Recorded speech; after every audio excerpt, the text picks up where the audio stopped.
চুই ঝালের মশলা দিয়ে ঝালমুড়ি মাখানো যশোরের ভিতরে সেই বিখ্যাত মামা। এই মামা কি কি দিয়ে মাখাচ্ছেন বলবেন? তারপরে ছোলা, তারপর চানাচুর।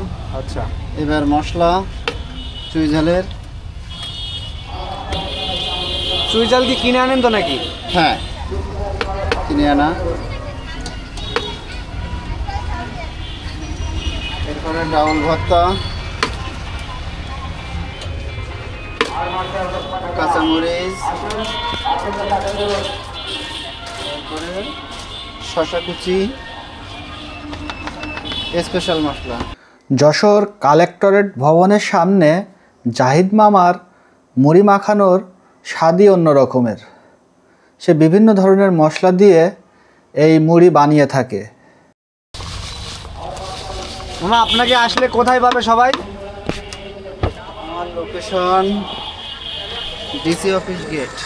ডিসি অফিস গেটের সামনে, তাই তো? ডিসি অফিসে ঢুকতে ডান হাতে। ডান হাতে। অন্যান্য ঝালমুড়ি মাখানোর তুলনায় জাহিদ মামার হাতে এক ধরনের জাদুই আছে বলতে গেলে চলে।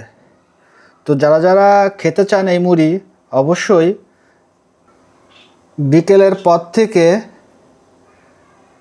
সন্ধ্যা 7টা-8টা পর্যন্ত এই মুড়ির দোকান খোলা থাকে। আপনারা চাইলে এসে এখানে খেয়ে যেতে পারেন।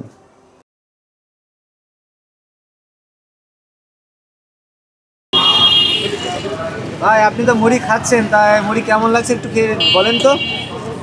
ভাই সেই স্বাদ, সেই স্বাদ। আসলে সত্যি তো না এমনি এমনি বলছেন? না না, সত্যি খুব স্বাদ।